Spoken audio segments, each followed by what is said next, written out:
નમસ્કાર, news at 7માં હું આશુતોષ આપનું સ્વાગત કરું છું। શરૂઆત કરીએ મુખ્ય સમાચારથી। વિશ્વભરમાં સાયબર ટેરર ફેલાવનાર રેન્સમ વાયરસનો ગુજરાતમાં પણ પ્રવેશ। રાજકોટ, ભાવનગર, ભુજ, દ્વારકાની વિવિધ પોલીસ અને આરટીઓ સહિતની સરકારી કચેરીઓના કમ્પ્યુટર્સને અસર, કામકાજ ઠપ, એલર્ટ રહેવા જારી કરાઈ માર્ગદર્શિકા।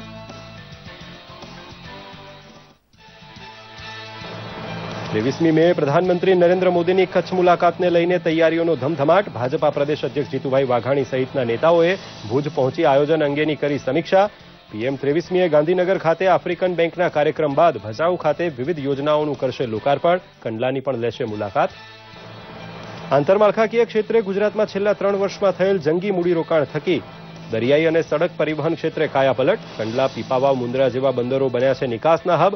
બંદરને સડક નેટવર્ક સાથે જોડવા 1600 કિલોમીટર લાંબા દરિયાકાંઠાને સમાંતર કોસ્ટલ હાઈવે બાંધવાનું હાથ ધરાયું છે કામ। મુખ્યમંત્રી વિજયભાઈ રૂપાણીના હસ્તે ગાંધીનગરમાં મહાનગરપાલિકા, નગરપાલિકા અને શહેરી સત્તા મંડળોને વિકાસ કાર્યો માટે 1000 કરોડના ચેકનું વિતરણ। નાણાં થકી થનાર વિકાસ છેવાડાના માનવી સુધી પહોંચાડવા સીએમનું આહવાન। સ્વચ્છતા સર્વેક્ષણમાં ઉત્કૃષ્ટ કામગીરી કરનાર એકમોનું પણ કરાયું સન્માન। ગુજરાતભરમાં કાળઝાળ ગરમીનો કહેર ચાલુ। આગામી 3 દિવસ 42 થી 43 ડિગ્રી તાપમાન સાથે ભેજનું પ્રમાણ વધુ રહેવાની સંભાવનાથી ગરમીની વધુ અસર ખમવા તૈયાર રહે ગુજરાત।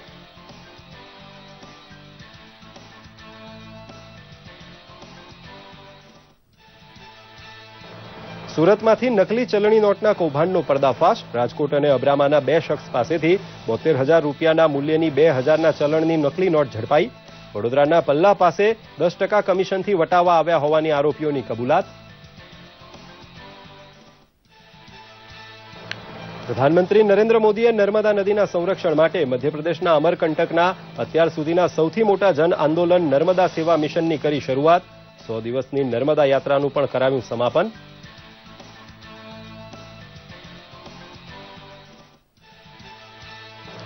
અને ભારતીય નાગરિક કુલભૂષણ જાદવની પાકિસ્તાને ગેરબંધારણીય રીતે આપેલી ફાંસીની સજા ઉપર આંતરરાષ્ટ્રીય કોર્ટમાં સુનાવણી શરૂ। પાકિસ્તાને વિયેના કરારનો ભંગ કર્યો હોવાની તથા કુલભૂષણને રાજદ્વારી મદદથી વંચિત રાખ્યો હોવાની ભારતની દલીલ।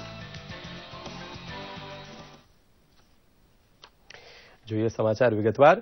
પ્રધાનમંત્રીએ નર્મદા નદી સંરક્ષણ યોજનાનો મધ્યપ્રદેશના અમરકંટકમાં પ્રારંભ કરાવ્યો હતો। સાથે જ વિશ્વના સૌથી મોટા જન આંદોલન નર્મદા સેવા મિશન અને સંરક્ષણ માટેના રોડમેપનો પણ શુભારંભ કરાવ્યો હતો। આ કાર્યક્રમમાં બોલતા પીએમ મોદીએ જળ સંરક્ષણ માટે વૃક્ષ વાવવાની અનિવાર્યતા ઉપર ભાર મૂક્યો હતો। તેમજ સ્વચ્છતાના અભિગમ માટે મધ્યપ્રદેશમાં જે ઉત્સાહ છે તેના માટે રાજ્યની સરકાર અને નાગરિકોની પ્રશંસા કરી હતી। દેશને વિકાસના રસ્તે આગળ ધપાવવા માટે જનસમર્થનની આહલેખ કરતા પ્રધાનમંત્રીએ જણાવ્યું હતું કે જનસમર્થનથી જ નવા ભારતનું નિર્માણ થઈ શકે છે। દરમિયાન પ્રધાનમંત્રીએ નર્મદાના ઉદ્ગમ સ્થળ ઉપર માં નર્મદા દેવીના મંદિરમાં પૂજા અર્ચના પણ કરી હતી। 2022 नया भारत बनाने का सपना लेकर के चलना है। हर हिंदुस्तानी को जोड़ना है। आजादी के आंदोलन में जैसे देश जुड़ गया था, देश को नई ऊंचाइयों पर ले जाने के लिए, नया भारत बनाने के लिए हर देशवासी को जोड़ना है। मुझे विश्वास है अगर 125 करोड़ देशवासी एक कदम देश के लिए आगे चल पड़ेंगे तो देश 5 साल के भीतर 125 करोड़ कदम आगे निकल जाएगा।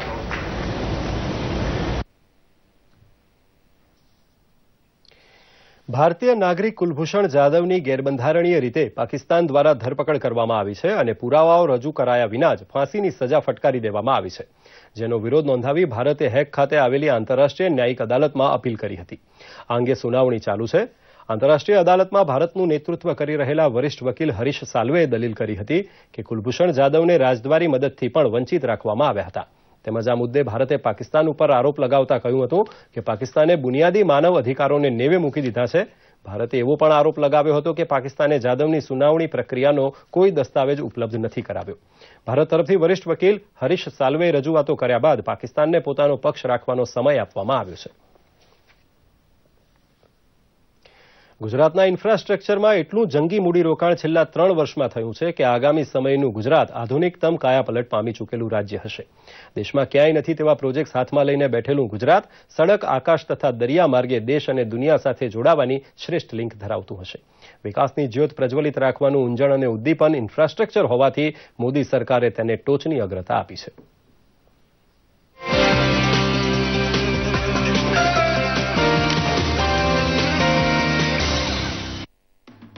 બંદરે ઉતરેલો માલ ભરી લાંબી સફરે નીકળેલા ટ્રકને સડક પ્રવાસ ટૂંકો કરાવવા રોરો સર્વિસ દુનિયામાં ચાલે છે.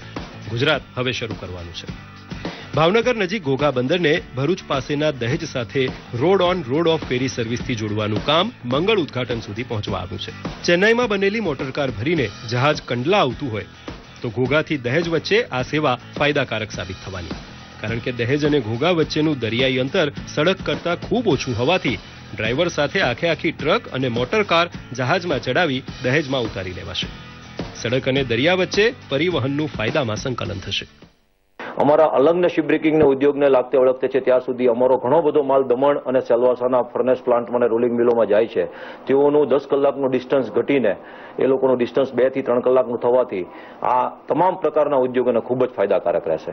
ये रोरो वेसल है, इसको बोलते हैं रोल ऑन रोल ऑफ, है ना, roll on roll of, right. जो व्हील्ड कार्गो लेता है, ये वो यूनिक इनिशिएटिव है जिससे अपना नेशनल हाईवे का डिकंजेशन हो जाएगा. तो we carry about 4,000 cars from Chennai to Kandla, और इससे ये होता है कि ये दरिया से आती है गाड़ियाँ, तो पकड़ लो पोल्यूशन कम होता है, एक्सीडेंट्स कम होते हैं, सेफ्टी है, प्लस ये कॉस्ट इफेक्टिव भी बहुत है. यानी कि दरिया की जो कॉस्ट है ट्रांसपोर्टेशन की वो 30 पैसे पर किलोमीटर पर कार पर टन है. वैसे बाय रोड आता है तो 2 रुपीस के ऊपर लगता है. બંદરનો વિકાસ ખાનગી ક્ષેત્રને સોંપવામાં ગુજરાત અગ્રેસર રહેતા પીપાવાવ અને મુન્દ્રા જેવા બંદર ઊભા થયા છે. ઓટોમેટિક લોડિંગ અને અનલોડિંગ થતું હોય તેવા પીપાવાવ બંદરથી ફોર્ડ અને મારુતિએ હાંસલપુરમાં બનાવેલી મોટરકાર નિકાસ થાય છે. તો દેશના સૌથી ગ્રીન અને સૌથી આધુનિક ખાનગી બંદરમાં કચ્છનું મુન્દ્રા બંદર અગ્રેસર છે. બંદર ક્ષેત્રના ખાનગીકરણ માટે મુન્દ્રા કેસ સ્ટડી છે. કંડલાની સ્થાપના અગાઉ નવલખી બંદરની એવી જાહોજલાલી હતી કે કરાચી સાથે માલ અને મુસાફરનું પરિવહન અહીંથી થતું. મોરબીથી નજીક હોવાને લીધે નવલખી બંદરનો વિકાસ થાય તો સિરામિક ઉદ્યોગ માટે નિકાસ સરળ બને.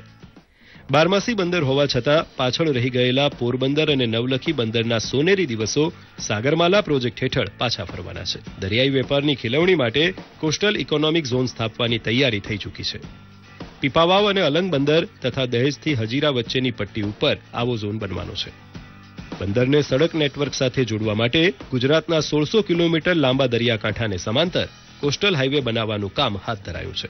ભાવનગર સોમનાથ વચ્ચે 4 લેન હાઈવે બાંધવા માટે પ્રથમ તબક્કામાં ઉના કોડીનાર વચ્ચેનું કામ શરૂ કરાયું છે. આ સમગ્ર કોસ્ટલ હાઈવે એ 4 માર્ગીય બનવાનો છે. આરસીસી સિમેન્ટ કોન્ક્રીટથી બનવાનો છે. બંને બાજુ વૃક્ષોનું નિર્માણ કરવું છે, વૃક્ષો ઉગાવવા છે, એટલે કે ગ્રીન હાઈવે પણ આ રસ્તાને બનાવવો છે. આ દ્રષ્ટિએ આ નેશનલ હાઈવે નિર્માણ થવાથી સમગ્ર સૌરાષ્ટ્ર અને ગુજરાતના સમુદ્ર કિનારા પર આવેલા બંદરોનો વિકાસ થશે. દેશના મહાબંદર પૈકી સૌથી વધુ માલ ચડાવવા ઉતારવાનો રેકોર્ડ સતત થોડા વર્ષથી નોંધાવતા કંડલા બંદરની આસપાસ આયાતી લાકડામાંથી ફર્નિચરનું ઉત્પાદન કરતી વસાહત નાખવાનું નક્કી થયું છે. દરિયાઈ માર્ગે દુનિયાની બજાર સર કરવા જવાનો ઇતિહાસ આજે પણ સાંપ્રત છે, ત્યારે માલ અને મુસાફરની દરિયાઈ હેરફેરમાં નવા પ્રયોગ ગુજરાત કરશે. માંડવીથી ઓખા વચ્ચે શરૂ થયેલી મુસાફર સેવા સૌથી મોટો દાખલો ગણી શકાય. દૂરદર્શન સમાચાર, અમદાવાદ.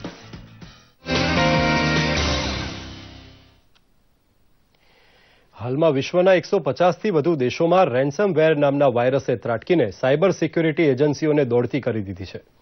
આ વાયરસના હુમલાથી ભારત પણ બાકાત નથી રહ્યું. રેન્સમવેર વાયરસ કમ્પ્યુટરની તમામ ફાઇલોને કરપ્ટ કરી રહ્યું છે. એટલું જ નહીં, કમ્પ્યુટર પણ નકામા બની જતા તે કમ્પ્યુટર એક્સપર્ટ ખંડણી માંગે છે. આ વાયરસના હુમલાથી ગુજરાત સરકારે પોતાની જીસ્વાન વેબસાઇટ બ્લોક કરી રાજ્યની સરકારી કચેરીમાં કામગીરી ઠપ કરવી પડી છે. કમ્પ્યુટરની દુનિયાનો સૌથી મોટો સાયબર હુમલો કહી શકાય તેવા રેન્સમવેર વાયરસની ઝપટમાં વિશ્વના 150 દેશ આવ્યા છે. સાયબર નિષ્ણાતો આ વાયરસને અટકાવવાના તમામ પ્રયાસો કરી રહ્યા છે, ત્યારે આજે ગુજરાતની પણ ઘણી કચેરીઓમાં રેન્સમવેર વાયરસના કારણે કામગીરી ઠપ થઈ ગઈ હતી. અમદાવાદ ક્રાઇમ બ્રાન્ચે પણ કમ્પ્યુટર સિસ્ટમ તથા તેમાં રહેલા ડેટાને સુરક્ષિત રાખવા જરૂરી સૂચનાની સાથે અમદાવાદ માટે હેલ્પલાઇન નંબર જાહેર કર્યો છે. આ નંબર છે 07922861917 અને 25398549. જામનગરની આરટીઓ કચેરીમાં પણ આજે વાયરસના એટેકને કારણે કેશ શાખા, ફિટનેસ કામગીરી અને નોન ટ્રાન્સપોર્ટ શાખા સહિતની તમામ કામગીરી ઠપ થઈ ગઈ હતી. આરટીઓ કચેરી જામનગર ખાતે જીએસ1 કનેક્ટિવિટી દ્વારા વાયરસનો એટેક થતા 2-3 કોમ્પ્યુટરમાં પ્રોબ્લેમ થયેલ છે, જેની તકેદારી રૂપે 2-3 કોમ્પ્યુટરમાં એન્ટીવાયરસ નાખી અને સોલ્યુશન કરેલ છે અને તેમજ બાકીની કામગીરી ચાલુ કરેલ છે. આપણે રાજકોટની તમામ સરકારી કચેરી સહિત તમામ પોલીસ કચેરીમાં પણ જીસ્વાન નેટવર્કની કામગીરી બંધ કરી કમ્પ્યુટર લાઇનના તમામ કેબલ કાઢી નાખવામાં આવ્યા હતા. લોકોને સાયબર એટેકથી બચવા યુએસબી ડ્રાઈવમાં ડેટા સેવ કરી રાખવાની સલાહ સાયબર સેલના પીઆઈએ આપી હતી. સરકારશ્રી તરફથી જીએસ1ના કંટ્રોલર તરફથી બધા જ જિલ્લાઓને, બધા કમિશનરેટને સમયસર સૂચના મળતા જીએસ1ની જે મેઇન નેટવર્ક્સ છે એ કમિશનર ઓફિસની અમારી પાસે આવેલું છે. એ સેલ જે કામ કરે છે ત્યાંથી અમે એ સ્વિચને ટેમ્પરરી સંદેશો મળતાની સાથે જ એને ડિસ્કનેક્ટ કરેલી હતી. બીજી તરફ ભુજની આરટીઓ કચેરીમાં પણ કમ્પ્યુટરના મોનિટર પર એકાએક વાનાક્રાઈ લખેલા મેસેજ ડિસ્પ્લે થતા કમ્પ્યુટર આપોઆપ લોક થઈ ગયા હતા. આપણે એક સાયબર સેવી થઈએ તો આ એક કાયમ માટેનું મનમાં રાખવાનું, ધ્યાનમાં રાખવાની આ વસ્તુ કે આવા એટેક કોઈ પણ રીતે, ક્યારેય પણ અને કોઈ પણ સ્વરૂપમાં થઈ શકે છે.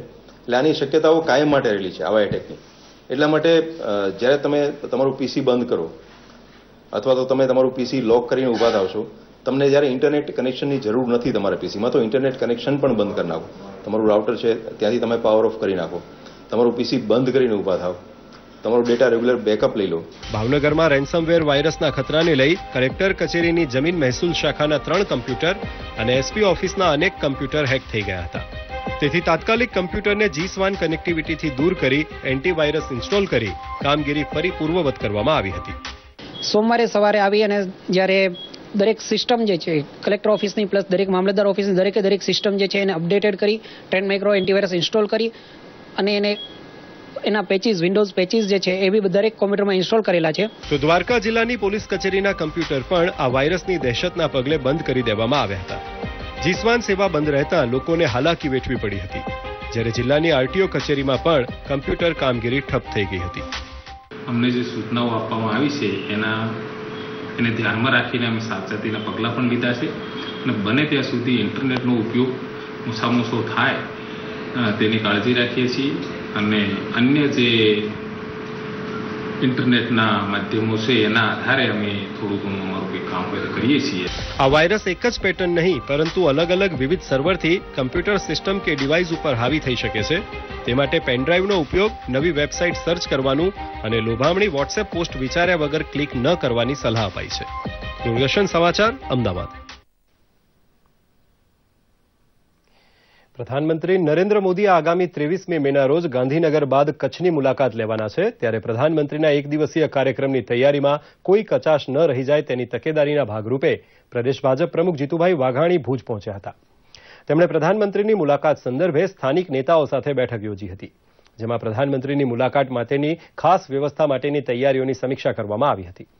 પ્રધાનમંત્રીની મુલાકાત અંગે જીતુભાઈ વાઘાણીએ જણાવ્યું હતું કે પ્રધાનમંત્રીએ કચ્છનો વિવિધ રીતે વિકાસ કરીને તેને પોતીકું બનાવ્યું છે.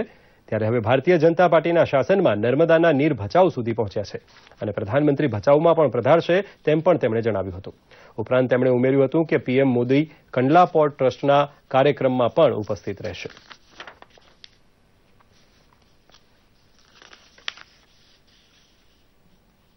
થી 5 જૂન સુધી ભારતીય જનતા પાર્ટીનો કાર્યકર્તા એક બૂથ પકડી અને ત્યાં રહેવાનો છે, લોકોને મળવાનો છે, ભારતીય જનતા પાર્ટીનો વિચાર પહોંચાડવાનો છે.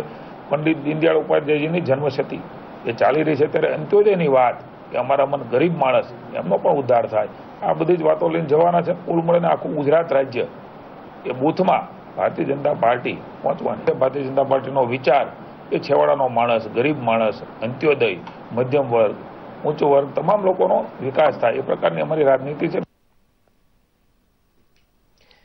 ગાંધીનગર ખાતે મુખ્યમંત્રી વિજયભાઈ રૂપાણીએ સ્વર્ણિમ જયંતિ મુખ્યમંત્રી શહેરી વિકાસ યોજના અન્વયે ₹1,000 કરોડની ગ્રાન્ટ અને સહાય ચેકનું વિકાસ કાર્યો માટે વિતરણ કર્યું હતું.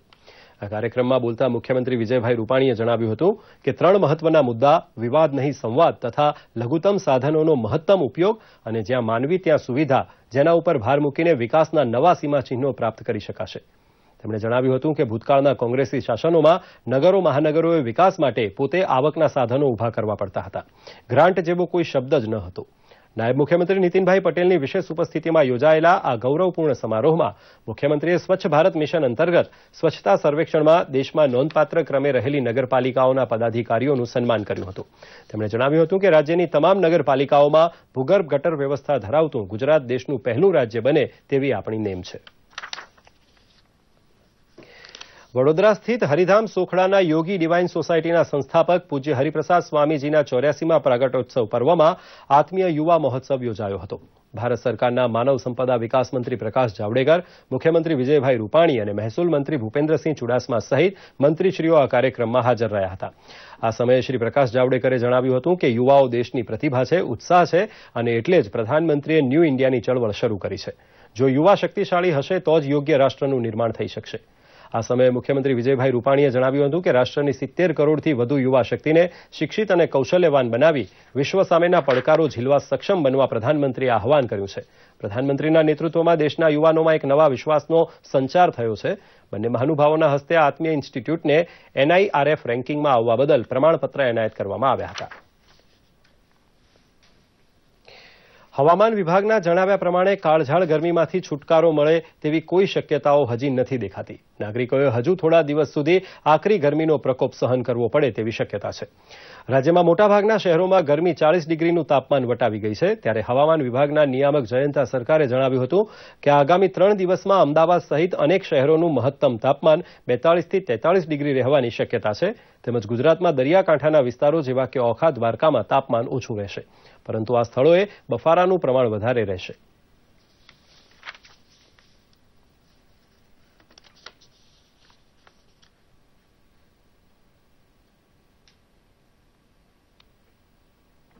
अभी जो है जो अगले 5 दिनों में ये हम कह सकते हैं कि जो करंट लेवल ऑफ टेम्परेचर जो है मैक्सिमम टेम्परेचर वो मेंटेन रहेगा. जैसे मान लीजिए अहमदाबाद का अराउंड 42 से 43 डिग्री के आसपास रहेगा एंड राजकोट वगैरह या interior parts of Gujarat, Ahmedabad, Rajkot, Deesa, Amreli, Surendranagar, ये सब 42 से लेके या 41 से लेके 44 डिग्री सेल्सियस के अंदर रहेगा. एंड जो डिपार्चर ऑफ मैक्सिमम टेम्परेचर है वो नॉर्मल से 1 से लेके 4 डिग्री तक ऊपर रहेगा, ये हम कह सकता है.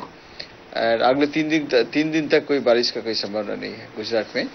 पानी ज्यादा पी रहे हैं और क्या, गर्मी बहुत हो रही है तो पानी पीना पड़ेगा भट्टी पर. धंधा नहीं ज्यादा है, स्लो चल रहा है, क्योंकि गर्मी ज्यादा है.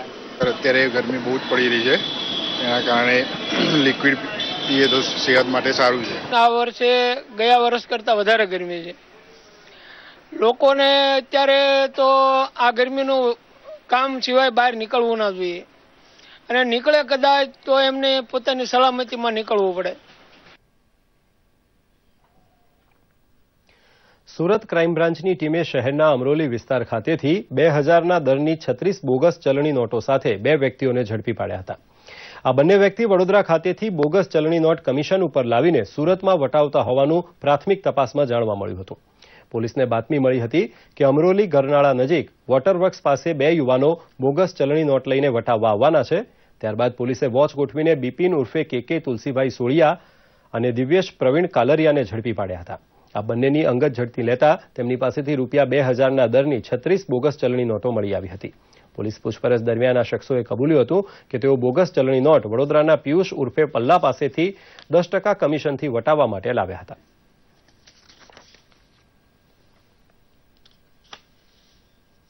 બે આરોપીઓ છે. એક દિવ્યેશ પ્રવીણભાઈ કાલરિયા, મૂળ રાજકોટના રહેવાસી છે, અને બિપિન ઉર્ફે KK તુલસીભાઈ સોળિયા, જે અબરામા સુરત ખાતે રહે છે. આ બંને આરોપીઓને 2000ની દરની બનાવટી ચલણી નોટો કુલ 36 એટલે કે ટોટલ 72,000 રૂપિયાની બનાવટી ચલણી નોટો સાથે પકડી પાડવામાં આવેલા છે. પ્રાથમિક જે માહિતી હું આપવા માંગુ છું એમાં એવું છે કે આ લોકો પાસે એક પિયુષ ઉર્ફે પલ્લો કરીને અન્ય એક આરોપી છે જેની પાસેથી આ નોટો એ લોકોએ મેળવેલી છે. પ્રાઇમરી રીતે એમને 10% કમિશન જેણે આપેલી હતી એ આપતો હતો એવું જાણવા મળે છે. આગામી સમયમાં ગુજરાત વિધાનસભાની ચૂંટણીઓ આવનાર છે ત્યારે ભાજપનો ગઢ ગણાતા મધ્ય ગુજરાતમાં ભાજપે કામગીરી તેજ કરી દીધી છે. વડોદરાના સીસી મહેતા ઓડિટોરિયમ ખાતે ભાજપ આઈટી સેલની બેઠક મળી હતી. આ બેઠકમાં પ્રદેશ કક્ષાના ભાજપના આગેવાનો હાજર રહ્યા હતા અને આઈટીને લગતું માર્ગદર્શન આપવામાં આવ્યું હતું, જેનો મોટી સંખ્યામાં ભાજપના કાર્યકરોએ લાભ લીધો હતો.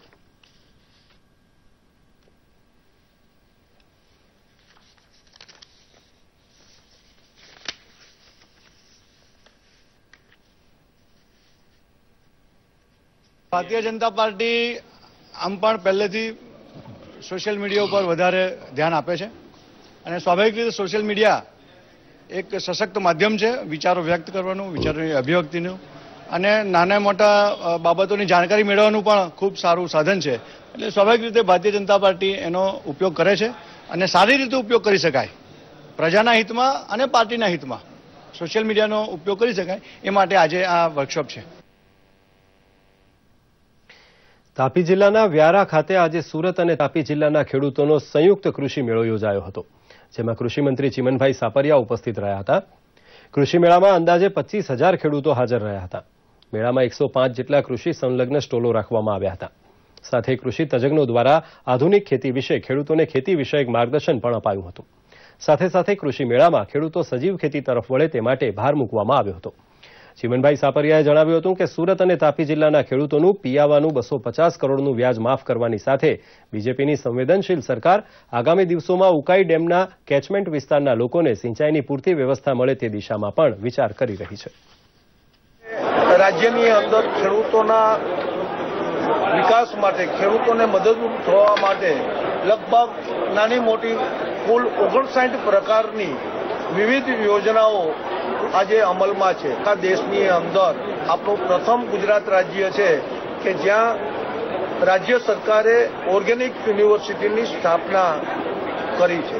કૃષિ યુનિવર્સિટી સ્થાપી અને યુવાનોને તૈયાર કરી અને વધુમાં વધુ ખેડૂતો ઓર્ગેનિક ખેતી તરફ આગળ વધે એ દિશાની અંદર આખા દેશની અંદર પહેલું ગુજરાતે પહેલ કરી અને શરૂઆત કરી છે. Boris Dinodara, Karjan high level, Karjan pipeline, Ukai high level, આ બધી જ યોજનાઓ, ઉકાઈ હાઈ લેવલ તો ટૂંક સમયની અંદર ખુલ્લી મૂકવાના છે, તો 100% હવે કામ પૂરું થઈ ગયું છે.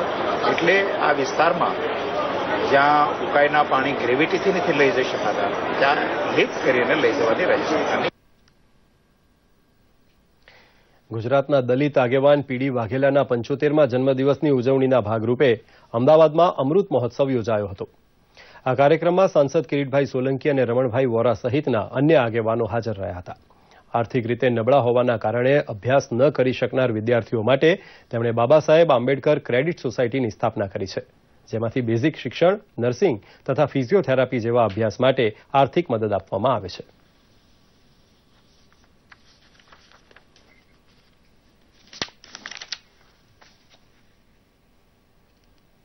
આજે એમનો જન્મદિવસ 75મો જન્મદિવસ છે. એ નિમિત્તે આ અમૃત મહોત્સવ સમિતિ દ્વારા જન્મદિવસની ઉજવણી રાખવામાં આવી છે. આ સમાજની અંદર કશું અશક્ય નથી. ગરીબમાં ગરીબ સમાજમાંથી આવતો વ્યક્તિ પણ આજે અડધો ડઝનથી વધારે વિદ્યા શાખાઓ સ્થાપીને ગરીબ વિસ્તારની અંદર સેવા કરી છે. એમાંથી સમાજે પ્રેરણા લઈને શિક્ષણનો વ્યાપ વધારવો પડશે. આર્થિક પ્રવૃત્તિ પણ જરૂરી છે. એટલે શિક્ષણની સાથે ગરીબાઈમાંથી બહાર નીકળવા માટેના પણ પ્રયત્નો સાથે મળીને સમાજે કરવા પડશે. આજે સોશિયલ મીડિયામાં ક્રાંતિકારી સુખદેવની જયંતિ, આદિયોગી ભગવાન શિવની પ્રતિમા, ધગધગ ગર્લ માધુરી દીક્ષિતનો જન્મદિવસ અને હાફ ગર્લફ્રેન્ડનું ગીત ધ લોસ્ટ ખૂબ જ ચર્ચામાં છે. જોઈએ સોશિયલ મીડિયાનો આ રિપોર્ટ.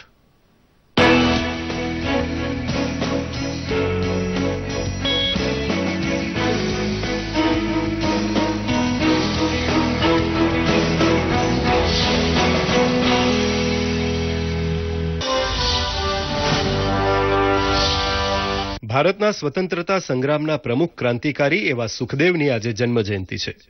ભાજપાના રાષ્ટ્રીય અધ્યક્ષ અમિત શાહે ટ્વીટ કરી સુખદેવને વંદન કર્યા છે. અમિત શાહે લખ્યું છે કે મા ભારતીની સેવામાં પોતાના પ્રાણને ન્યોછાવર કરનારા મહાન બલિદાની સુખદેવની જયંતિ પર તેમને કોટી કોટી વંદન.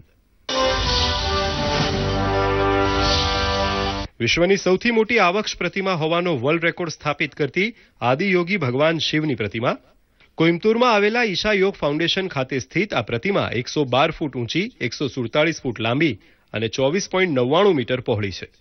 આ પ્રતિમા પ્રથમ યોગી કે આદિયોગીના સ્વપરિવર્તનના 112 માર્ગોનું પ્રતીક છે.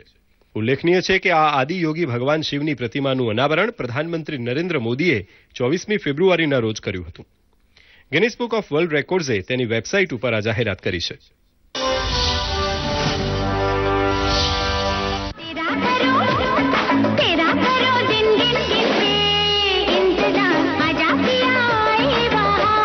આજે હિન્દી સિનેમાની ધકધક ગર્લ અને ખ્યાતનામ અભિનેત્રી માધુરી દીક્ષિતનો જન્મદિવસ છે. તેમણે 1984માં અબોધ નામની ફિલ્મથી હિન્દી ફિલ્મોમાં પદાર્પણ કર્યું હતું. જો કે હિન્દી ફિલ્મોમાં ખરી ઓળખ તેમને 1988માં આવેલી ફિલ્મ તેજાબથી મળી હતી. ત્યારબાદ તેમણે પ્રહાર, રામલખન, ત્રિદેવ, કિશન કન્હૈયા અને દિલ એમ એક પછી એક સફળ ફિલ્મો આપી હતી.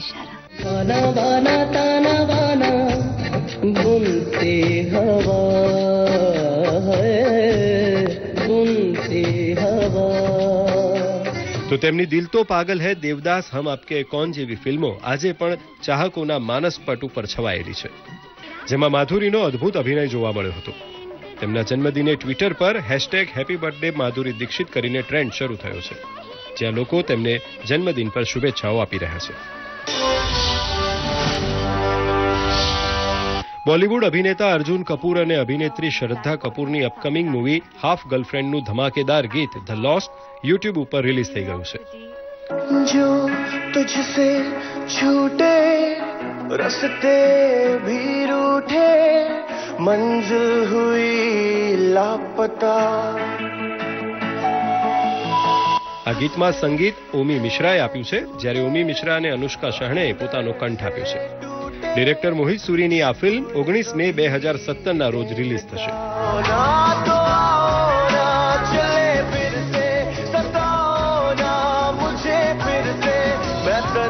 સોશિયલ મીડિયા ડેસ્કથી મૌનિશ ભાવસારનો રિપોર્ટ, દૂરદર્શન સમાચાર, અમદાવાદ. તો આ સાથે જ આજનું ન્યૂઝ એટ 7 બુલેટિન અહીં સમાપ્ત કરીએ છીએ. નમસ્કાર.